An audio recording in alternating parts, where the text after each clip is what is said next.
Before I introduce today's speaker, some brief housekeeping notes. As you know by now, this webinar is being hosted on our Zoom online meeting platform. If you have any trouble with the audio or visual portions of today's presentation, I'll ask that you please contact Adobe Connect directly. And you see the number on your screen.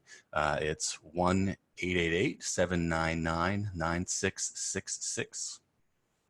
Today's presentation is being recorded and will soon be made available for on-demand viewing on the BU Alumni Association website, which you can find at bu.edu/alumni. Our speaker today is very eager to answer any questions you may have, and you're welcome to submit them throughout the presentation using the Q&A button. If you hover over the top or bottom of your screen, the Zoom menu should pop up, and from there, if you select Q&A, hover over the Q&A button and just click on that, and then go ahead and type in your question. We're going to run a little bit over the 1 o'clock hour today. Kathy has a lot of content she wanted to get through, so we'll be doing Q&A right around 1 o'clock, but please go ahead and submit them throughout her presentation.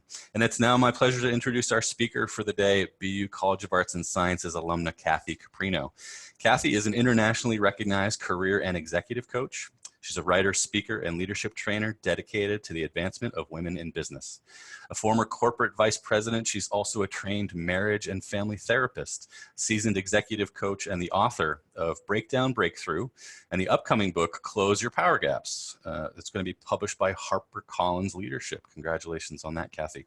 Her core mission is to support a finding brave global movement that inspires and educates women on how to close their power gaps, gain more confidence and self-esteem in their work, and step up boldly to achieve their most thrilling visions and goals with greater success and impact. Kathy is currently the president and founder of Kathy Caprino, LLC, a premier career coaching and executive consulting firm, offering career and leadership development programs for women, including the Amazing Career Project course, her Finding Brave podcast, and the Amazing Career Certification training for coaches, and her Close Your Power Gaps programs. A senior Forbes contributor and leading voice on Thrive Global and LinkedIn. She's also a TEDx and keynote speaker and top media source on careers, leadership, and women's issues. For more information on Kathy, I encourage you to visit her website at kathycaprino.com. Visit findingbrave.org and connect with her on Twitter, Facebook, LinkedIn, Instagram, and YouTube. Kathy, when I first found you and saw that you'd written these books and had another one coming up, I was so excited to have you do a webinar for us. So thank you so much for being here and doing this. I'm going to go ahead and close out my slide deck if you want to go ahead. Sure. And thank you, Jeff, for having me. I'm so honored. Oh, I'm so thrilled to be here. Be you. Love it.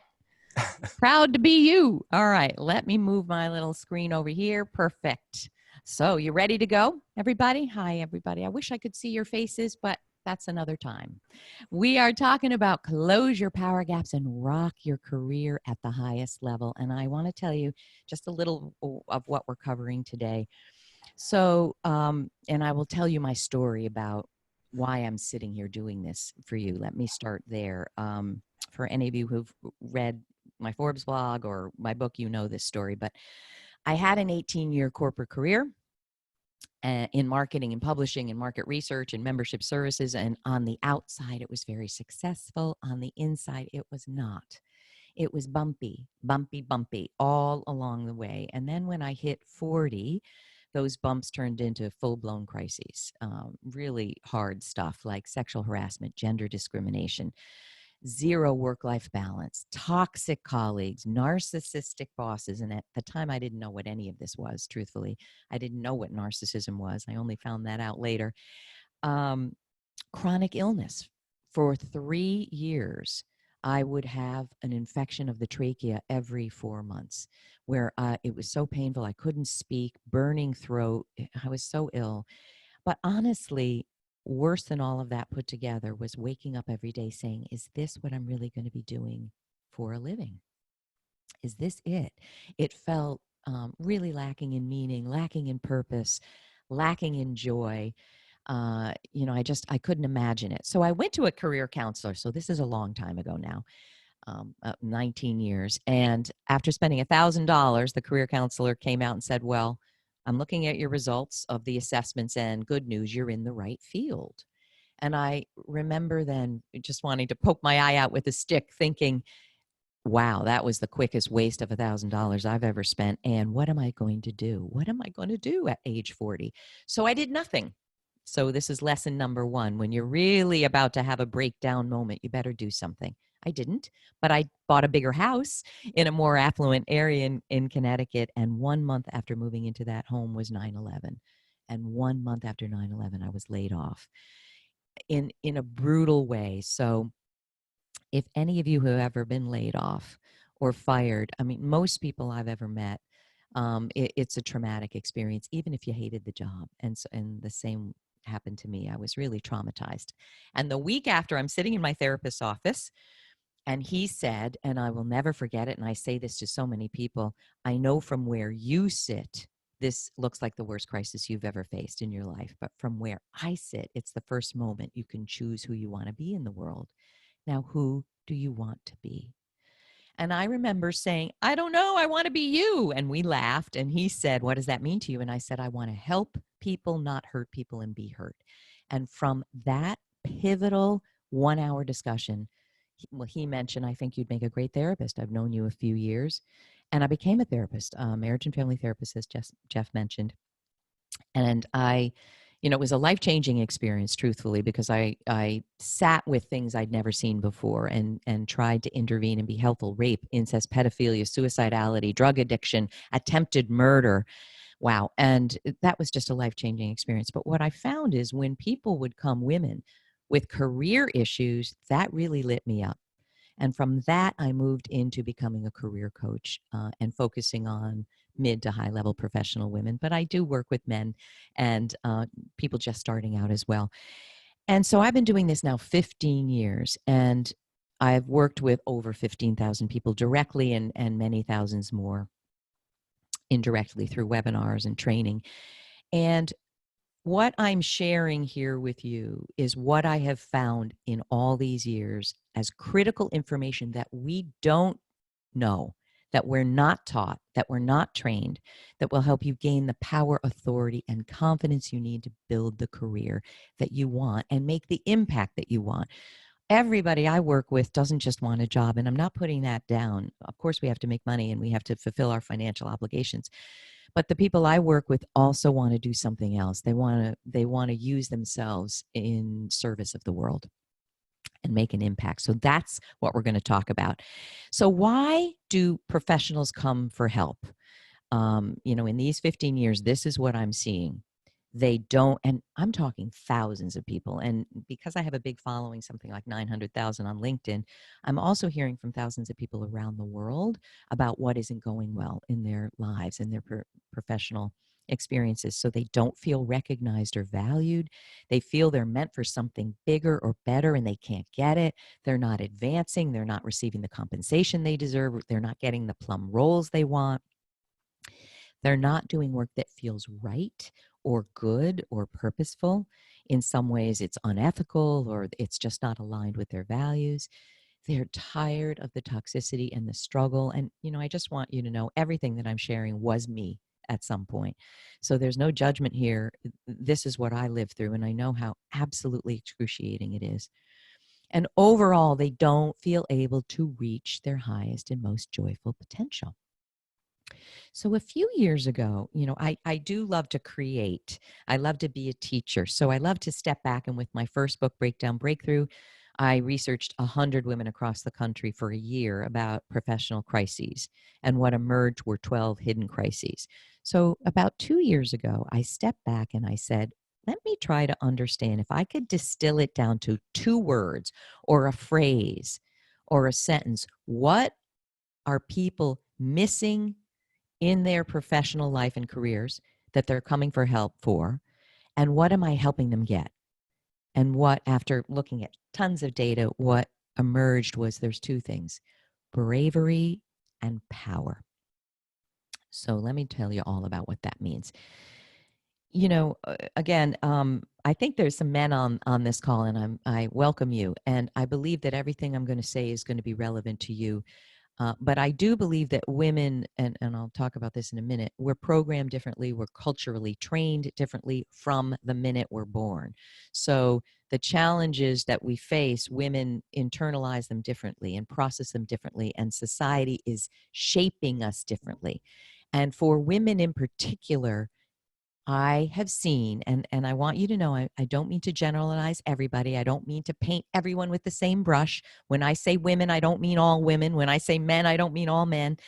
But there are trends that I've seen, and my research, quantitative and qualitative, bears it out. Here's the deal. Power is essential. It's an essential component to a thrilling and impactful career, but many, many women shun it or are afraid of it or have been trained not to have it or wield it. That's the truth.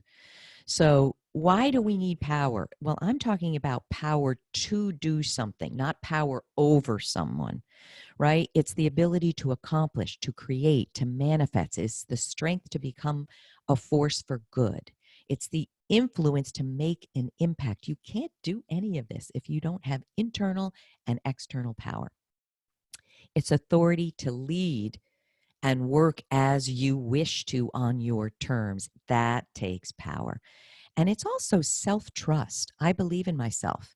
I believe in my ideas. I believe in my visions, because by gum, if you're an entrepreneur or you're doing something really exciting at work, someone's pushing back on you. Someone's saying that's a dumb idea. If you're an innovator, everyone's saying it's a dumb idea because it hasn't been done, and you need power to believe in yourself. But for women, have had some women on LinkedIn say to me, I don't want power. And I say, why? Why not? And they say, because it's abusive. Well, I want to remind you all, power is nothing in and of itself. I mean, it can be abused, but it can be used for good. So it doesn't have to be harsh and critical and aggressive and angry and hurtful and abusive. It can be beautiful and loving and gentle. So I'm hoping that this is a breakthrough moment for you. Oh, and I did want to say this, Jeff, if I could. If you have a pad and pencil in front of you, which I recommend you do, and you don't have to take notes on all of this because the deck will be available to you. Jeff's going to send it out to everyone. But I want you to write down two things. Or when this happens, I want you to write it down. When I say something, it really resonates, that you go, oh, yeah, absolutely, write it down. Write down a word, write down a phrase. But more important, write down what you resist. I find that it's when I say, ew, or I don't know, I don't believe that at all. It's what you resist. There's where the growth is. So please write down those things. Take notes for yourself. Okay, so when we do close these power gaps and find brave, what does it look like? What does it feel like to be a brave and powerful woman? And I think man too. You engage in meaningful work. It's not just you're slogging through using skills you don't want to use. You're doing something meaningful using your talents. You earn the respect and recognition and the money that you deserve. You leverage your natural talents and gifts. And I talk about this a lot. You know, a lot of us have a lot of talents and skills, but some skills are not fun to use, but you can be great at them. People don't understand that. I've seen that the happiest people are using those talents that come easily to them, the things that came easily to you when you were 5. And we're going to talk about that, or 5, 10, or 15, or 20. We're going to talk about that in a minute. You're also able to build heart-connected relationships. I mean, I have to say, moving away from my unhappy, toxic corporate life, and I am not saying that corporate life is inherently toxic. I'm saying it can be, and you have to learn how to navigate those ecosystems if you're in a culture that's toxic, because some people are. But I have to say, having my own business, what it's allowed me to do that I never could figure out how to do before is build really soul and heart connected relationships with people who ask me to be on their podcast, or people I invite on my podcast, or people I cover in Forbes, or people that I work with, or my colleagues or partners or peers or staff. I actually love these people from the bottom of my heart. And I just could never find that kind of connection before. You lose your fear of vulnerability, and you connect more deeply when you're brave and powerful. And you're able to uplift and enrich other people in a different way when you're brave and powerful. You also operate differently in the world with everyone, you know, with your bosses, with your outside systems, with your spouse, with your children. You advocate powerfully for yourself and others, and you serve as a beautiful role model. You're able to release pain and trauma from the past. You align everything you do with your values. You know how to say yes and no to the things that are flying at you, which is hard for entrepreneurs for sure, and for corporate people. You communicate differently. You communicate, you say what needs to be said, and you're powerful, but there can be a gentleness and, excuse me, a compassion and empathy. And so you inspire and elevate people through your communication. And in the end, what we're talking about here is you reach your highest potential and your most thrilling potential. So, in looking at all the data and working with these thousands of people, and in looking at how are they struggling not having bravery and not having power, what I found is there are 7 damaging power gaps that I think today millions of women are experiencing. And it's interesting. I just presented this live to the Network of Executive Women, and there were a few men in the audience. So it was 2 workshops of 250 people each. And the men nodded their heads with these too. So again, I do believe it pertains to both. Here they are. Gap number 1. And I've put them in a particular order. I see that gap number 1 is the most prevalent gap.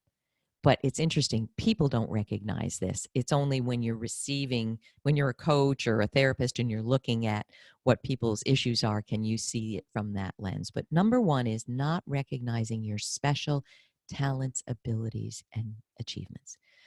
I'm going to say a quick word about them, and then I'm going to go into them in depth. What this means is, if I were to say to Jeff, tell me what you're great at. Most people and most women cannot articulate this. I don't know. I don't know how I'm special. I don't know how I stand out. I don't really even know what my special achievements are. If you don't recognize those, you can't have an amazing career. You can't.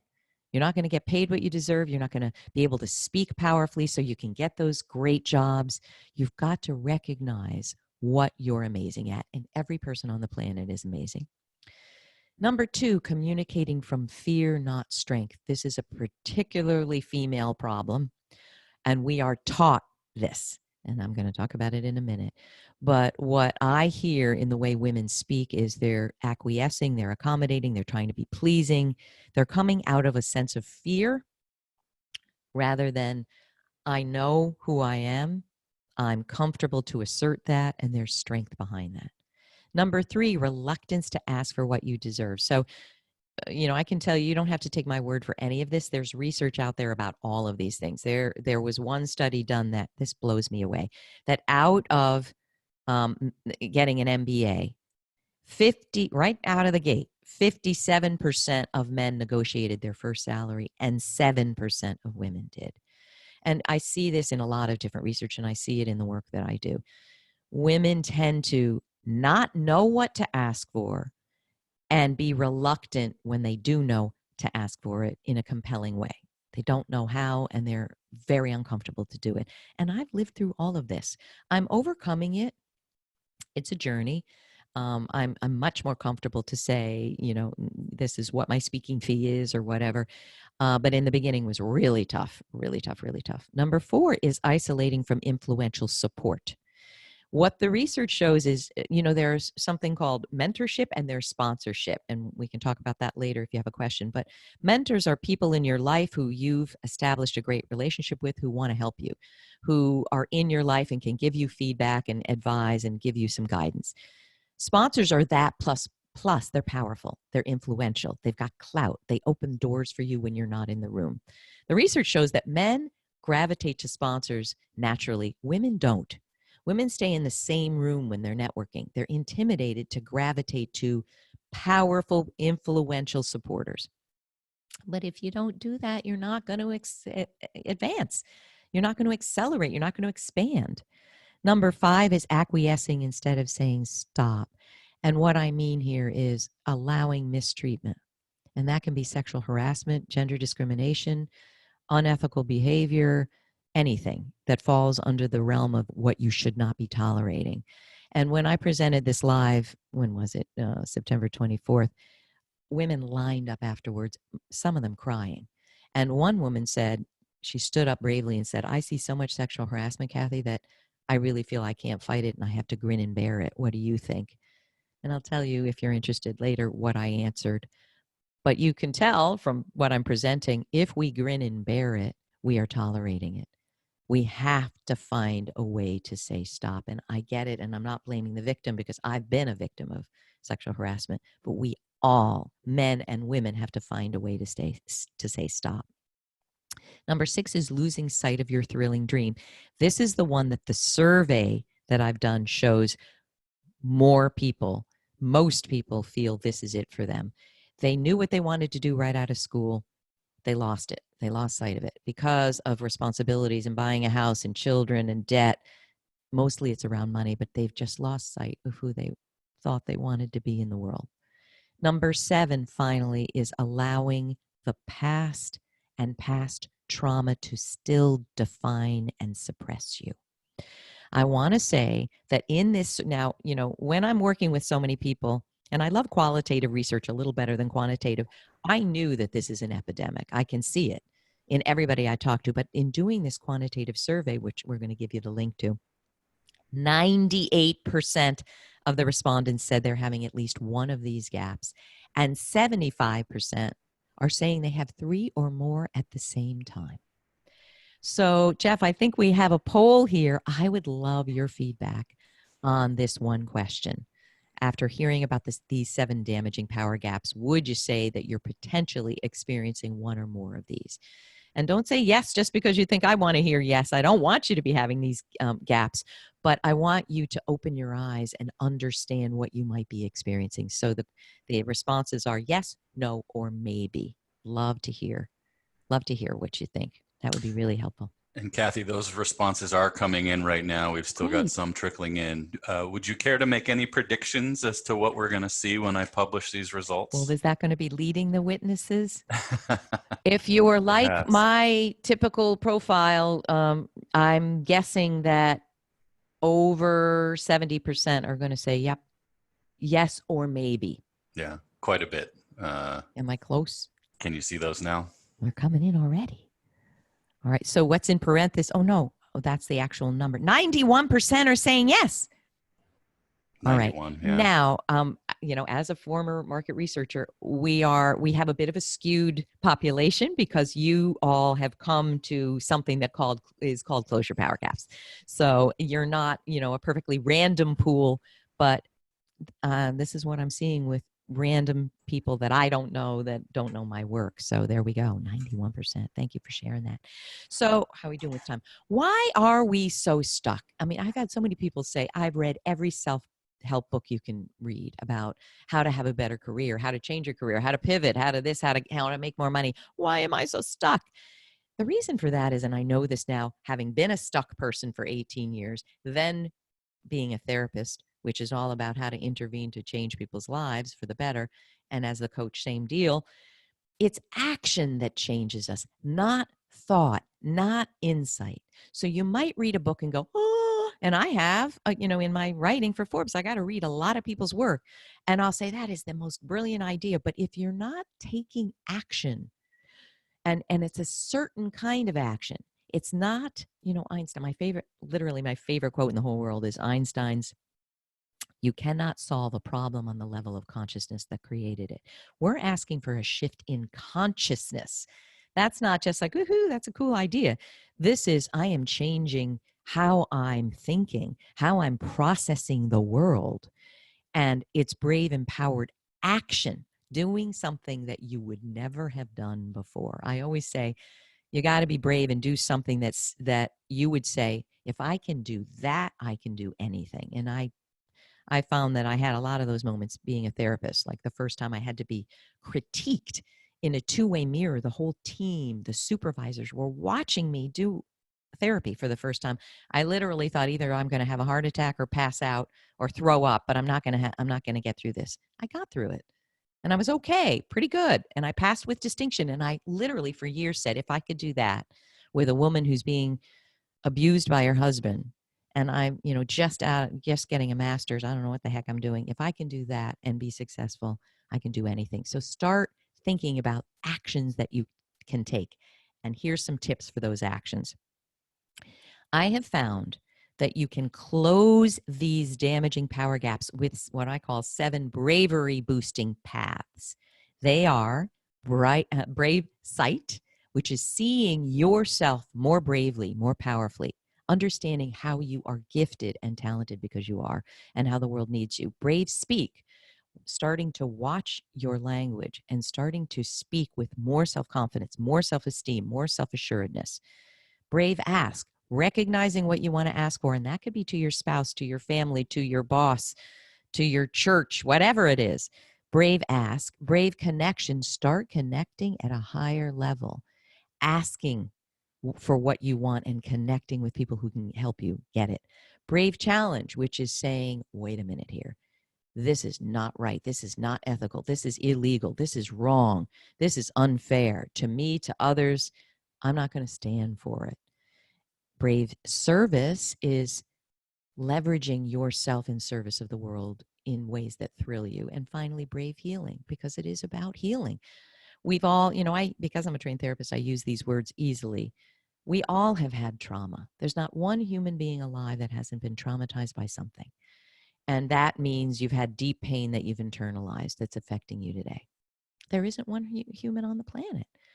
And doesn't make you weak and broken to realize, gosh, that really hurt me. And I'm going to talk about what we do here. If you follow these brave paths, you're going to have more self-mastery, personal courage, communication strength, positive relationships, thrilling visions, talents, gifts, and capabilities are going to come out. And you're going to see yourself as the highest authority of your life, which the vast majority of women do not. And I dare say many men do not either. They're listening to someone else about what they should do and how they should do it. So let's start talking about these 7 brave paths. The first is brave sight. Now, I want to say to you, every one of these is a chapter in a book or a 10-week seminar, webinar or program. And so I'm racing through. And if you're feeling like, wow, this is a lot, I need more, you're going to see at the end where to reach out to me, where to ask your questions. So I'm trying to give you here the overview where you're going to walk away with 1 or 2 or 3 strategies and ideas that I'm going to call breakthrough for you. So you don't have to master all of this in 1 hour, but I'm hoping it's going to crack you open a little and allow you to make some shifts that are going to change how you operate and change your life, really. Brave sight. Here's the thing. Do you recognize how truly talented, gifted, and valuable you are? Most professionals I work with don't. So what I'm asking you to do is start to understand those natural capabilities and strengths that came easily to you from the beginning of time. So here's one way to do it. You can check out my Time to Brave Up TEDx talk, but I talk about, here's just one way to close this power gap. Spend some time. What day are we on today? Wednesday. Spend some time this weekend, as soon as you can, with a blank pad of paper and go somewhere where there's no distraction. You are alone, no phone, no devices, for an hour or longer if you can. And I want you to start brainstorming the 20 most important outcomes you've achieved that make you most proud and excited, and that can't be refuted. So I can't tell you how many women say, I think it was me that brought in those 5 clients that are worth $20 million. But other people might say, well, come on now, you had a team and it wasn't really you, and there was work that was done before you. We're so afraid of someone saying, you didn't do that. But you know what? You did. What did you do? So when I look back, and this is a really healing exercise, when I look back on that VP job that I got laid off from that was really toxic for me, for years, I couldn't get over the trauma of it. Then I finally slapped myself and said, for goodness sake, you did some pretty fantastic things there, and you got promoted there and got more businesses to run, and you oversaw multi-million-dollar budgets. Come on, girl. You did some things there. And I did have a way of bringing in new clients that they couldn't keep before the previous team, because I'm a mediator. I can listen to what the bank client wanted that they weren't getting, and they were going to give us millions of dollars to market their stuff if We listened and gave them a few things. I was able to bridge gaps that weren't bridgeable before. I'm really comfortable saying that. What have you done that no one can refute that you're proud of? And it's hard for people to do it. And, when I work with clients doing this, they write it in such a kind of milquetoast, vague way. I streamline processes that save some money. Oh, for goodness sake. What did you streamline? How much did you save? What did you do to streamline that? Start really being clear, okay? Another way to do this is recognize who you've always been. When I started doing this, I don't know, 15 years ago, I literally fell off my chair. And I want to tell you what I mean. When I look back on who I was at 18, and some people say, well, I was really flattened by my parents at 18. Well, don't use 18 then. Use 20 or 16 or whatever. But for me, it was when I was 18. When I look at who I was, it's everything that I am today. But for 18 years, I denied it. So what do I mean? I loved psychology. My dad was a chemist and a scientist, and he'd say, oh, you always love to understand why people do what they do. I love to understand what makes people tick. I was a writer. I was an English major. I loved ideas. I loved books. I was a journalist on the newspaper, for goodness sake. I was a singer, so I was comfortable on stage, very comfortable presenting, comfortable. My friends would come. I'm 16, and my boys and girls would say, can I come over and talk to you about something? And they would share this big thing in their life. And I would say to my mom, why are they sharing this stuff with me? I don't know. I'm 16. Back then, I even had a therapeutic ear. When I look back on who I was, I should have leveraged all of those talents. I should have. But instead, I took the first job out of college that I could get. I went to the NYU Publishing Institute after Boston University. And I said, I got to make money. I'm living in an apartment. I'll take the first job. And it was a marketing job in publishing. I didn't get to use any of those core talents and passions until I transformed my life. What are the critical dots and themes of your life? And Steve Jobs talks about this. This is not brain science. In his wonderful, watch it, his commencement speech at Stanford University. You can find it on YouTube. He talks about connecting the dots, but you can only see the dots when you're looking in hindsight. And I have a free career path assessment. It's 11 pages of questions I wish someone had asked me 40 years ago. And if I had answered them honestly, I wouldn't have made the mistakes I made. Okay. All right. I see questions coming in the chat, right, Jeff? All right. We're going to take them later. Number 2, this is the bravery boosting path here. We're talking about now brave speak. I want you to start looking at your language and speaking more powerfully and confidently about who you are and what you want and what you care about and what you believe.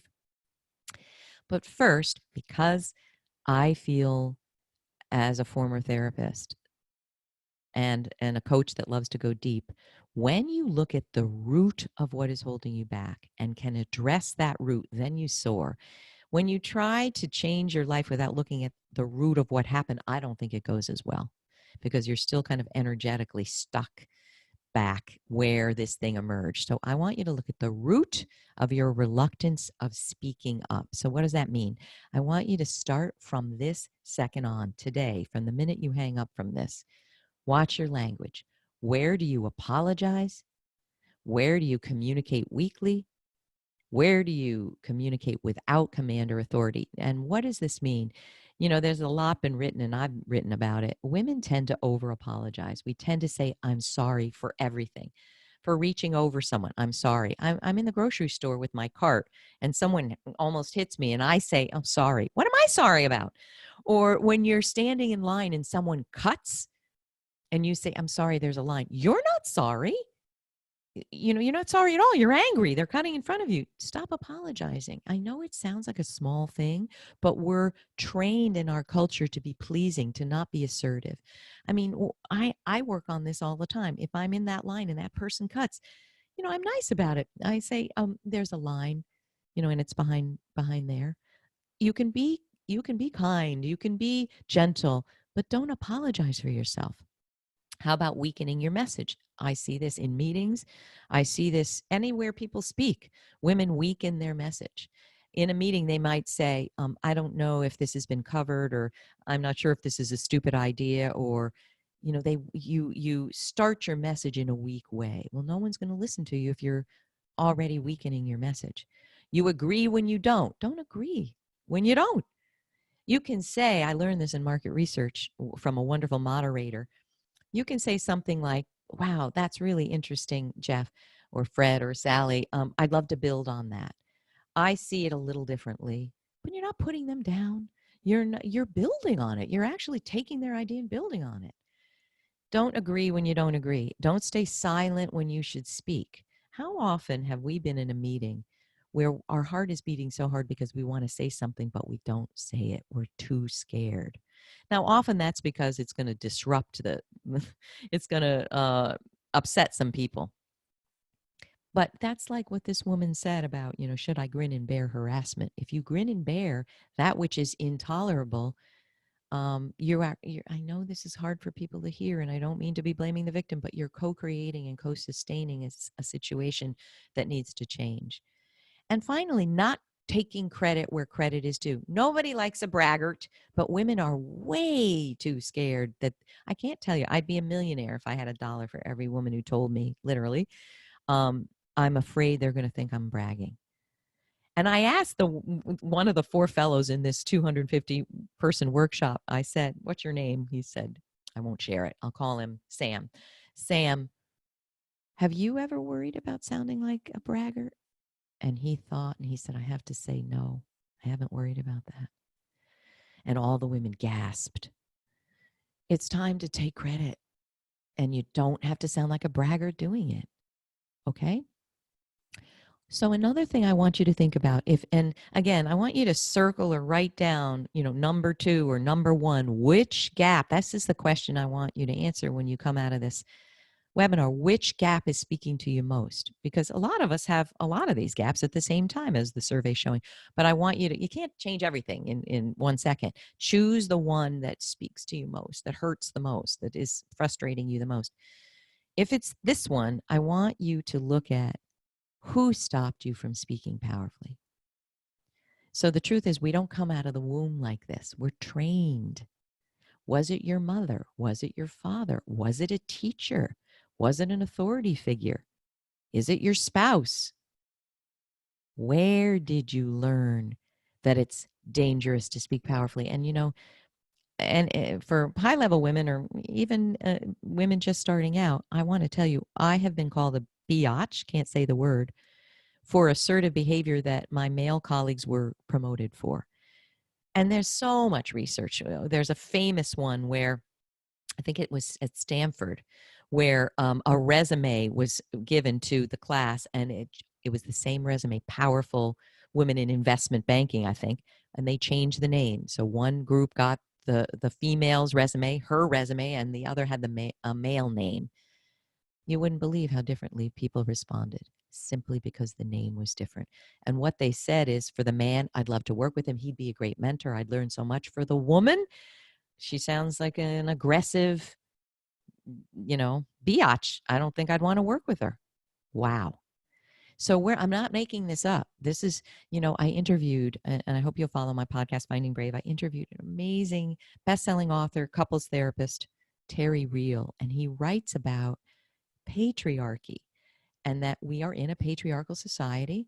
That's how it evolved. And that patriarchy is the water we swim in, and we're the fish. And it's so interesting. And he says that all of us think we know what the masculine is: strong, confident, unemotional, not vulnerable, not weak. And the feminine is weak, emotional, pleasing, accommodating. And this is, whether we're conscious of it or not, this is what we're dealing with. So where did you learn that speaking up is going to get you into trouble, or you shouldn't? And then start addressing it. Okay. Number 3 is brave ask. Oh, we're doing well on time. So it's time for you to ask for what you want, articulate it, and then build a compelling case for what you want without emotions. We don't need emotions when we're asking for something. We need data, we need facts, and we need assurance that what I want is something that I deserve. So here's some ways to do it. Do you want a raise? Do you want a different kind of relationship? Do you want more help from your spouse? Do you want kinder friendships? So first of all, you have to identify clearly, and that's no easy thing. So a lot of people will come to me and they'll say, I want to work with you because I want a raise and I want a promotion. And I'll say to you, why do you want those things? And you'd be surprised. Sometimes people say, because I want to be treated with more respect, and they think that being promoted is the way to it. What I always say is, no, you got to get that now. You've got to change yourself and act worthy of respect. Right now, start changing your boundaries. Stop letting people walk all over you. Stop being a perfectionistic overfunctioner, which is a term I've come up with. Part of it I learned in therapy. Overfunctioning is doing more than is appropriate, healthy, and necessary. And being a perfectionist is getting an A+ in all of it. Women are perfectionistic overfunctioners often, and it looks really great at work. Kathy's the one that we should go to. She'll get it done. She's the buzzsaw. She'll crank it out. Yeah, but if you flatten yourself in the process, you're not going to feel valued. You're not going to feel respected. You're going to feel drained, resentful, and exhausted. So identify what you want, why you want it. And, if it's, I just want a promotion because I want to be respected, we've got to figure some other way out for you to get the respect you deserve. But when you know what you want, listen, I deserve to be a director, and I'm seeing everyone else is paid more than me in this company. So then you need to build the case. Go out and look at what are competitive salaries for people in your role, and why you deserve it, and how the ecosystem will benefit when you are promoted. What you will do for them. Build the case. Okay. Number 4, bravery boosting steps and paths, brave connection. So, I have to say this. When I was a vice president, I didn't understand this at all. And one of my most toxic bosses said a thing that he was so right. He said, it's not what you do at work that's going to bring you success. It's who you know and the relationships you have. And at the time I went, what is he talking about? He's right. I don't mean that you can, be terrible at your job. None of you are terrible. I'm sure you're trying your best and you have a lot to give. I am saying that it's who you know that is going to accelerate and advance you. There have been so many people, sponsors, big, high-level people that have said, I just, for instance, interviewed John Maxwell for my podcast. He had a new book out. John Maxwell is considered kind of America's top leadership guru, and he's written countless books. He is the nicest guy. And we had a wonderful podcast. And as we hung up from it, he said, okay, Kathy, I'm here. We're friends now. What can I do for you? I almost cried. This man is so busy and so in demand and such a mensch, that term, such a giver, such a doll. And he's sitting there asking, what do I need? This is what brave connection is. And I better darn well have an answer to that. And I did have an answer to that. Oh, would you be open to writing a blurb from my book? That's what I asked. So do you have people in your corner who would do anything for you, who care for you, love you, see the future vision of you before it's hatched, and who have the power to help you in big ways? So, okay, Kathy, how do we do this? First of all, with LinkedIn's my happy place. LinkedIn has changed everything for me. You've got a platform right there. What is it now? 580 million people on LinkedIn. This is your digital footprint. If you're not on LinkedIn and rocking it and not asking for recommendations and giving recommendations and finding 20 people to follow and re-sharing their content, if you're not doing this stuff, it's just an opportunity that you're slapping in the face. And that's one way to get in the right room and build your network of sponsors and mentors, ambassadors. But you also want to do it live. So find the associations that are in your field and go to them. Go to those local conferences and those local workshops. Put yourself in the market and share. And I know something that I didn't know when I was unhappy in corporate life. People who don't like their jobs or hate their jobs or don't like their companies don't network well because they don't know what to say. Like, I don't like my work. But you need to find something to say, find the one little nugget that you love about what you're doing. And I know that can be hard for some people, but find it and talk about that. But put yourself in the right room, as my wonderful sponsor, friend Judy Robinette says. Women tend to stay in the room with people at their level, whereas men are not doing that. And there are a million ways to do that. Okay. Brave challenge. All right. So thousands of women are acquiescing instead of saying stop. Now, the Me Too movement has changed that. And I, for one, am very grateful. And I know how hard this is to speak up and stand up. And I have this story that, again, the audience at the Network of Executive Women literally gasped. I'll tell it to you briefly. I had faced sexual harassment in my final corporate job. A very senior person who was very powerful and was never going to get fired because he contributed a lot. I came to the company and started saying, you and I need to travel together and visit our clients. And I was like, why do we have to do that? No one else is doing that. No one else has to do that. And I'm going to be honest with you, after being pressured to do this, I asked a senior woman who'd been there for years, and she goes, yeah, that's Harry. That's not his name. That's Harry. He tries to sleep with attractive women who come in the office. I was like, what have I done here? And it continued until I found a way to respond. I knew I couldn't say, I'm not interested, and stop doing that. I knew I couldn't. I knew I would be pushed out of this company if I took him on. And I didn't even know what narcissism was at the time, but I think there was narcissism there. And it continued, but not that terribly as bad as that, until I was about to be laid off, and I get an email from him. I'm having a party, and I'd love to see you naked in the pool. That's sexual harassment. This man is senior to me. This man can control what business I work on.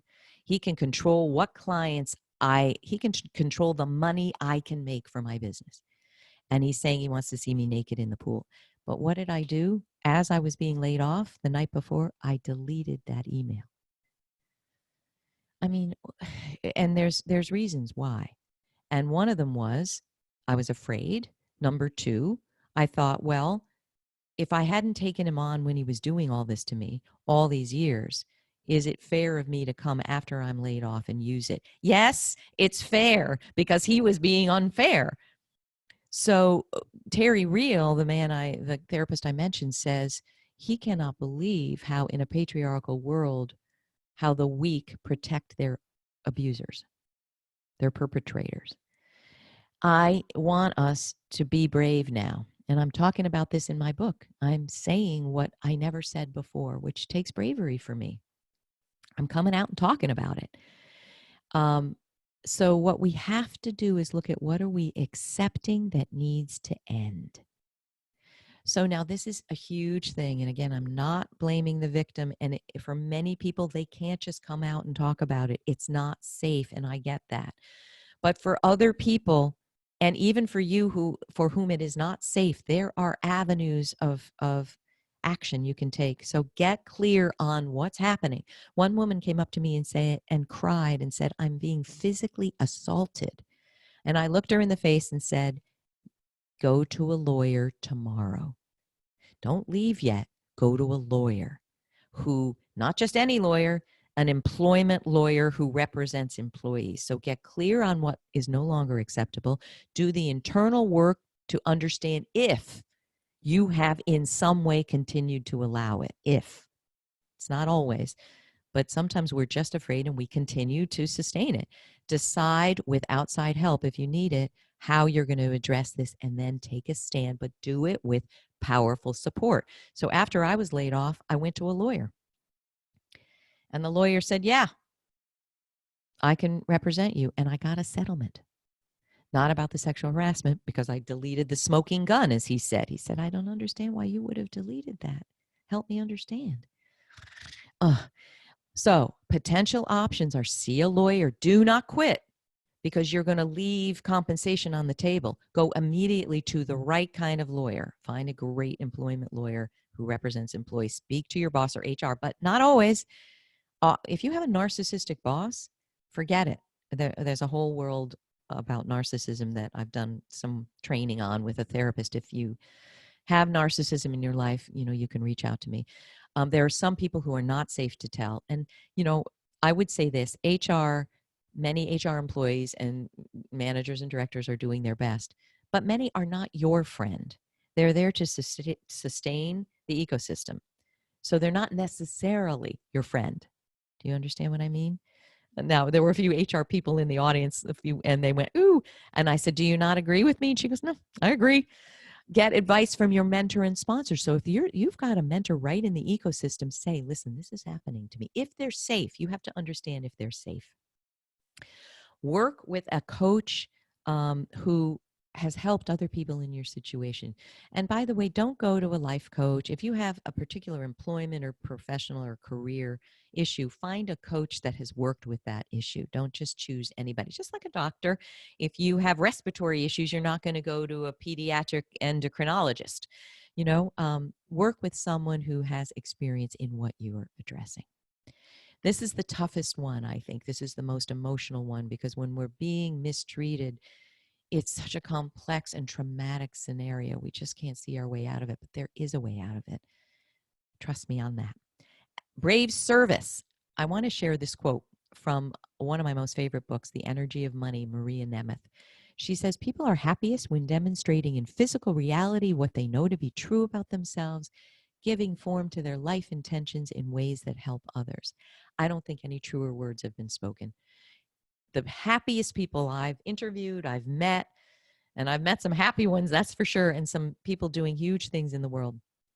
They're demonstrating in life, in physical reality, what they know to be true about themselves. They know that they're brilliant. They know that they have great ideas. I just interviewed an amazing woman, Sunny Bunnell, on my podcast that's coming out in a few weeks, on her book, Rare Breed, and she and her partner wrote it. And she's been a rare breed, defiant, what people have considered weird, defiant, obsessed, way iconoclastic. She's been a rare breed her whole life, and now she's helping others understand that being that rare breed is what is their gift in the world. So understand what is true about yourself, and then figure out, what is my life intention here? A lot of people don't know the answer to this question. You want to know, when I'm 90 looking back, what do I want to have stood for and represented and done and given and contributed? What is your life intention here? Because your life has meaning. And when you marry these two, I'm demonstrating what I know to be true and I'm fulfilling my life intentions, you're going to rock it. You're going to rock. I want you to know you don't have to risk anything to explore a more thrilling path. People say to me, I'm too scared. I'm a vice president. I was making 150 grand or 200 grand. I have a big house. I can't change. Yes, you can. But you have to understand, you don't have to risk anything by just putting your toe in the water and exploring, talking to people, trying on a new direction. You don't have to chuck everything. You don't have to chuck the whole baby out with the bathwater. Just start exploring. How? I always say this. If you knew you couldn't fail and it would all work out beautifully, and I've heard this quote from other people too, what would you explore? What would you pursue? So here's the deal. Writers write. Teachers teach. A lot of people say, oh my gosh, you wrote a book. I want to write a book. I say, oh, are you writing now? No, I'm not writing. You can't write a book if you're not writing a word. Start writing. Write a journal. Write a blog. Write an article. Be the person you say you want to be today. Even if you're a vice president, you can still volunteer somewhere. You can still write a blog post. You can still do a podcast. Don't wait to do the ideal work. Find something you can do that's going to ignite you from the inside out. Do it in doable, risk-free ways, and it'll change your life. And start telling everyone you know. You all know me. I'm a VP of marketing. I'm a, financial consultant, but I have this deep wish to mentor people. Do you have any? And there's two fantastic questions to ask when you're talking to people, and you don't have to have it fully baked either. You can say, do you have any ideas for me? I love to coach. I love to develop people. I love to mentor. I love to write. I love to sing. Do you have any ideas for me? And after you've had your discussion, is there anyone else you think would be helpful to speak with?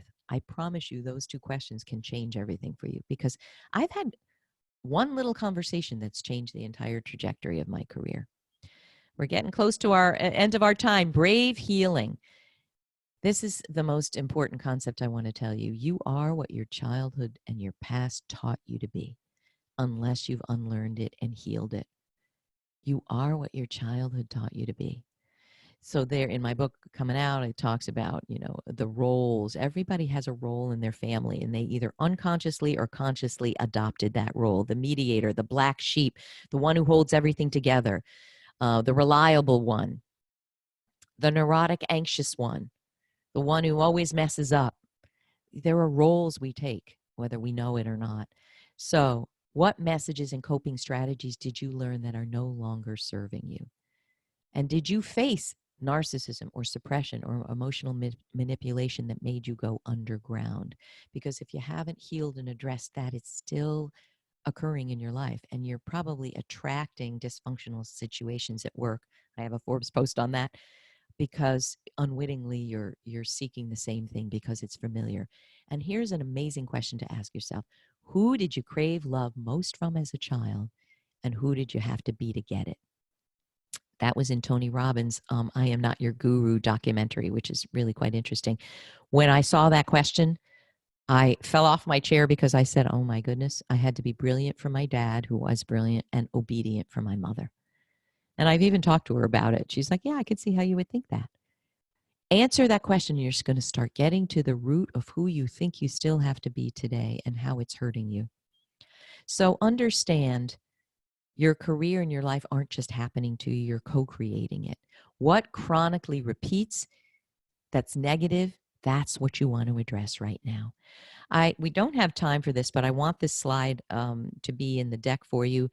I've also looked at the research of people I've been working with, and I see that there are 6 different action styles: striver, seeker, pacer, researcher, challenger, and advocator.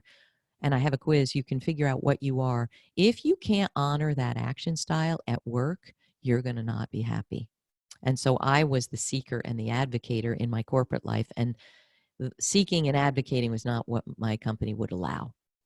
So do take that action style quiz, and if you have questions, let me know. So folks, in wrapping up, what we're talking about here is becoming the most powerful version of you. And when you do that, you will illuminate the world with who you are. You'll illuminate your family, your workplace, your community, and the world. And I mean that in all literal sense. You will become a light for other people who want to do good in the world and don't know how to leverage their talents. Are you ready for an amazing life and career? If not you, who then? Do you know that if you make more than $30,000, you're in the upper 1% of the world's population? If not now, when? So which of these paths speaks to you most? Which gap do you want to close? Choose one and do one of those steps, and I am 100% sure it's going to create a little bit of a breakthrough for you, if not a big one. It is your time to shine. Now, here's all my info, and you'll, again, have this in the deck. You can just subscribe to my newsletter on CathyCaprino.com and my podcast, Finding Brave. And we're going to take questions, but I did want to, before we did, offer you all, because you attended here, you showed up. That's commitment. A lot of people go, oh, I should go to that webinar, but I'm too busy. You showed up, you're listening. So I want to reward you. And I'd love to give you 15% off as a BU alumni here. Off 2 things. I have a 16-part video training series, The Amazing Career Project, on the 16 most essential steps to building an amazing career you'll love. And I do have a 6-session private coaching program, Close Your Power Gaps. That's working with me privately, and you can read all about them when you click on those links. When you register, just put in under the coupon code BU-amazing, and you'll get your 15% off. There it is. All right. All right. 4 minutes over, right? Am I over? Oh, you're doing great. Oh, good. I have 1 o'clock. You nailed it right on. Oh, hoo. Yay. I went fast. I know. That was amazing. I knew we were lucky to have you do this for us, but watching this really was something for me. And we'll get to that. But before that, I want to remind folks to use the Q&A box to ask your question of Kathy now. Kathy, one of the things that you mentioned that really kind of rattled me at the beginning was the quote around "It's action that changes our lives, not thought." Yeah. I find myself constantly turning things over in my head over and over again, but not actually maybe making changes. So thank you for that. Oh, I'm so glad that spoke to you. One question that's come in so far. Yeah. Is whether or not, in your experience, in your practice, which gap do you think is the most difficult to overcome? Let me go back to the list. What a fantastic question.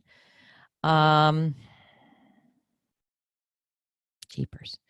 I think it might be allowing the past to define you, because I get choked up. I get a little teary-eyed, because I don't mean to be doom and gloom, people. I don't want you to leave here sad. I want you to leave here motivated. But becoming a therapist and then moving away from therapy, and honestly, I'll be really transparent. It was hard for me dealing with rape, incest, pedophilia, suicidality. I'm like, let me do career coaching where I can use my skills, but help people. What I've been floored at is the degree to which we are hurting from what has happened to us. We are not aware of it. So, speaking about me being obedient, my mom, Greek, dad, Italian, mom didn't want to be challenged. And we talk about it now, like I couldn't challenge her. So becoming a teen, when it's all about this, you're like this with your parents, it's natural, it's normal. She really had an incredibly hard time when I'd say I don't agree. And years later, she said to me recently, when you say you don't agree with me, I feel you don't love me. That is the most self-aware comment. But when you grow up not being able to challenge, you're never going to have a happy life. So I think so many of us have been traumatized in some way, or had training from our parents that we didn't understand, or even training from society. So that's the hardest one, because first you have to see it, you have to be aware of it, and then you have to be willing to do the internal work to shift it. Awesome. Thanks. What a question. Love it. We have a great question from Purva. Purva, thanks for writing in. Her question is, what advice would you give on how to implement boundaries or act worthy of respect if you've been at a specific company for multiple years? If people are so used to you over-functioning, then how will the change impact your reputation? Wow. It's a good one. Okay, this could be an hour.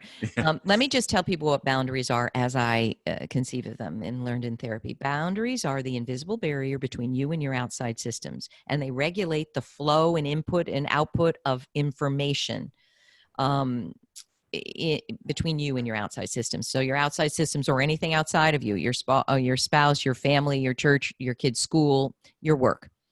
Now, they can be defined on a spectrum. So let's look at number one over here, a scale. One is you have no boundaries. Everything gets in. I say to Jeff, I want you to do this, so you think you have to do it. I say, Jeff, that was a terrible webinar. You take that in as if it's truth. You have no boundaries. So you don't know where you end and the world begins. The opposite is number 10, diffuse. Nothing's getting in. That's not healthy either. Like I've seen high-powered professional men and women, running multi-billion-dollar companies, and they come home, they leave at 3 a.m. and they come home at 10 at night, and they have no idea of the internal life of their children or their spouse. Nothing's getting in. That's not healthy either. You want to be in the middle. So to improve your boundaries, you have to do internal work. First of all, you have to assess them. Where did I learn these boundaries? Why am I a perfectionistic overfunctioner? Where did it come from? And then take the situation where they're being violated the most. It could be in your family life. It could be what your spouse does. But let's say it's at work. What I'd ask you to look at is, now you need to be unemotional here. Where am I actually doing too much? Am I actually doing my boss's job? Am I actually doing my staff's job? Where is it? And then think about what could happen that you could do today that you're not going to change overnight. You're not going to go from A to B. But for instance, if you are on email till 2 a.m, that has to change. So figure out some ways that you could actually assert your boundary, and you can be clear about it. Hey, listen, folks, I've been doing this to your team. I've been doing this a long time, and I've been available every minute. Things have changed in my life, and I need to set some different boundaries on that. So what's going to be happening is I'm getting off of email at 9 p.m. and I'll come back on at 9 a.m. Try one little step, and you just share. Things have changed in my life that I need this to be more well-boundaried, and these are the 4 things I'm going to do. And I want to tell you, once you stop being an overfunctioner, when you're an overfunctioner, you've got underfunctioners. It has to be. And so you're crippling people. You are stopping them from doing what they need to do. So analyze what can change. And some people realize that I'm going to have to quit my job because they won't allow me to have boundaries. But for other people, they realize they're all just self-imposed, these perfectionistic overfunctioning behaviors. I hope that's helpful. Well, sorry, I've lost my lights here for a second. Oh, no. Kathy, I think unfortunately we've got some silent folks on the call today, and many people who probably had to run to 1 o'clock meetings, but this was tremendous. We had at least one person who typed in a question asking about working with you as a coach. Is the best way for somebody to follow up with you? You've got the link on here, kathycaprino.com/coaching. Would you suggest that somebody start right there? Thank you for asking that. I'd love to entertain that. Yes, there's an application there that asks some questions, and that helps me respond to you with some options, because I have a course, I have private work, I have just a video series, I have a ton of free stuff. So do that. That's perfect. And fill out that application, and I will get it and respond as soon as possible. Awesome. Well, thank you again, Kathy. This was really tremendous. I'm really lucky. I feel really lucky that we had you do this for us today. So thanks again. Oh, thank you for having me. I feel so blessed to do it as well. I so appreciate the opportunity. And folks, connect with me on LinkedIn, Twitter, Facebook, wherever you want. I'd love to hear from you. And we'd both love to hear what you got out of this, right? Jeff, where should they put that? Where should they comment about messages about what they got or questions? I think what we'll do is we'll put something up on LinkedIn once we have the recording ready on our LinkedIn group. It's Boston University Alumni, and that would be a great place. But we already have a number of people who are writing in just to share their thanks and say how excellent the webinar was. So thank you, everyone. Thank you for being with me and letting me push you and prod you and hopefully create a breakthrough. I'm so grateful, and I'd love to hear from you. All the best. Thanks again, Kathy. Jeff. I also want to thank everybody for participating. Specific thanks go out to all of our donors. Couple nuts and bolts from me as we're wrapping up here. We have some tremendous webinars coming up over the next couple months, just like the one today. And specifically next week on October 16th, we have The Future of Finance, Hottest Career Trends of the 2020s. I encourage you to sign up for that now on our website. I also want to mention, for those of you who are in the New York metro area, New Jersey, we've got 2 events. I'm actually going to be traveling to your area next week to host some pretty casual networking events at some pubs and one brewery, but I'm also going to be doing a informal presentation about how to build a strong BU network using some of the resources that we make available. You can read more about that on our website at bu.edu/alumni/events. And in the meantime, you know, Kathy has her podcast. I encourage you to check out Finding Brave, her podcast.